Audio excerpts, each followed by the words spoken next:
আলাইকুম। আমরা চলে আসছি আমাদের জমিতে। ওই পাশে দেখেছেন, এখন দেখেন আমাদের জমি কত ক্লিন করেছে। এখন হচ্ছে লাগাবে।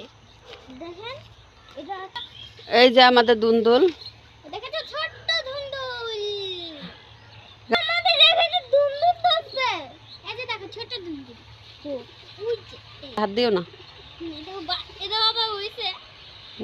এই বড় নিচের বড় দিল তার মা। আমাদের জমি পরিষ্কার করা হয়েছে মাশাআল্লাহ। শাক কিন্তু আমাদের ক্ষমতা নাই ধরার, কারণ অন্য মানুষের শাক। এই যে আমাদের কলা গাছ, সেই ছোট ছোট কলা গাছ মাশাআল্লাহ এত বড় হয়েছে। এই মাশাআল্লাহ, হয়তো এই বছর কলা ধরবে। আর ওইগুলি বড় হইতে পারে না, ছাগলে খাইয়ে ফেলেছিল।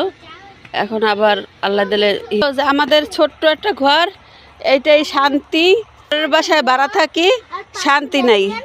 পাশে দেখেন একটা অনেক বড় হয়েছে একটা কলা গাছ, ওখানে কলা শুরু করে দিচ্ছে। তবে কেটে আমরা ঘরে নিয়ে যাবো আর খাবো, তাই না? আল্লাহ বাসা রাখলে আগে অনেক বড়। বলো, আল্লাহ বাসা রাখলে।